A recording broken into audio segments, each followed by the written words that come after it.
Hello guys, तो जैसे कि मैंने आपको बताया था कि अब मुझे दूसरी साइड जाना है ट्रैवलिंग के लिए। तो मैं चल रही हूँ वृंदावन की साइड। ठीक है, मस्ती करते हुए एंजॉय करते हुए हम लोग जा रहे हैं अभी वृंदावन। हम लोगों को भूख प्यास भी लगी है और गाड़ी में सीएनजी भी बिल्कुल नहीं है। पहले पेट पूजा, फिर उसके बाद काम दूजा। ठीक है, हम लोग खा पी लिए, सीएनजी भी भरवा ली हम लोगों ने। अभी हम लोग निकलेंगे वृंदावन की साइड। अब जब हम वृंदावन की साइड जा रहे हैं ना, तो बड़ा मज़ा तो आ रहा है। हम पहुंच भी गए, लेकिन थकान बहुत हो गई है। इस वजह से मुझे होटल चाहिए रेस्ट के लिए, बिकॉज मुझे रेडी होकर के फिर वापस जाना है बाके बिहारी। तो मैं रेडी भी हो गई हूँ और अभी मुझे रिक्शा भी मिल गई बाके बिहारी जी के लिए। बट यहाँ पे काफ़ी लोग ऐसे मिल जाते हैं ये राधा रानी बनाने के लिए। तो अभी हम लोगों ने प्रसाद ले लिया, मिठाई ले ली। अब हमें बाके बिहारी जी के पास जाना है दर्शन के लिए। अंदर भीड़ भी बहुत होने वाली है और रास्ते में भीड़ बहुत कम है, लेकिन अंदर बहुत ज़्यादा मिलने वाली है।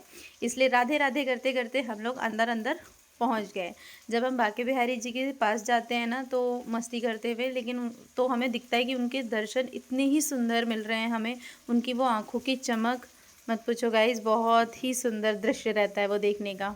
अभी मैं जा रही हूँ स्कॉन। मुझे बाहर राधा रानी बना दिया और जब मैं स्कॉन के अंदर पहुँची तो मुझे कुछ ऐसा सीन देखने को मिलता है। यहाँ पे मुझे इतना अच्छा लग रहा था कि मैं खुद झूम रही थी, मुझे पता नहीं चल रहा था। देन मैं पहुँची यहाँ पे प्रेम मंदिर। प्रेम मंदिर भी बहुत ही सुंदर लग रहा था मुझे, हद से ज़्यादा। बट मैं अंदर नहीं जा पाई ज़्यादा, क्योंकि भीड़ बहुत ज़्यादा हो गई थी, इस वजह से मैं अंदर नहीं गई।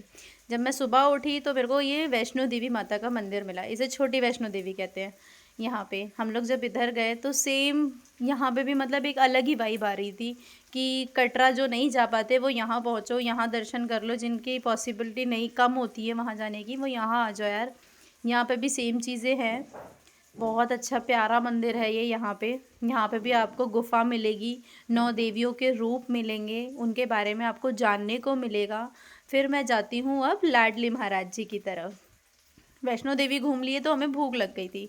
जब हम लाडली महाराज जी जाते हैं ना, हमें छोटा सा हमें छोले भटूरे मिलता है, हमने वो खाया। मेरो प्यारो बरसाने के अंदर गए। खाने के बाद ये सारी चीज़ें देखने का एक अलग ही मज़ा आ रहा था कि क्या ही है यार ये। अब ये है राधा रानी जी का घर, जहाँ पे उनका जन्म हुआ था। इनके पिताजी का नाम बृजभान और माता रानी का नाम जो था वो कीर्ति था। तो हम लोग जब अंदर गए तो हमें पूरी फैमिली एक साथ दिखती है। ठीक है, दिन में वहाँ से निकली, मैं लाडली महाराज जी की तरफ बढ़ने लग गई। मुझे राधा रानी के दर्शन करने थे, जो मुझे बहुत ही ज़्यादा पसंद है, वो दिल से पसंद है वो। तो उनके भी दर्शन मुझे बिल्कुल ऐसे हुए, उनकी आंखों की वो चमक बिल्कुल वैसे ही देखने को मिली जैसे बाके बिहारी जी के।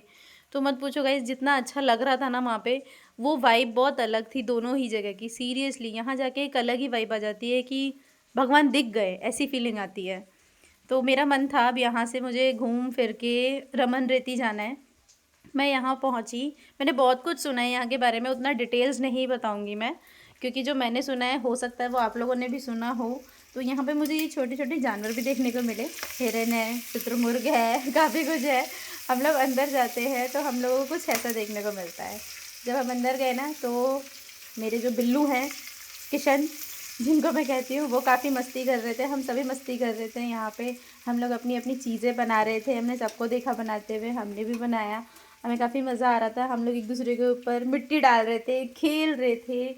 वो दिन 3 दिन मेरे ऐसे गए जो मुझे बहुत अच्छे लगे, सीरियसली अच्छे लगे। कि मतलब सारी टेंशन दूर हो गई, मन नहीं था घर वापस आने का यहाँ से। बरसाना जाओ तो ऐसा लगता है कि वहाँ रह जाओ, खो जाओ उनकी दुनिया में। मैं खो तो गई, लेकिन अब मुझे घर जाना है गाइस, लेट हो गई हो। नेक्स्ट व्लॉग में मिलूंगी, लेकिन अब किसी और चीज़ के साथ। बाय।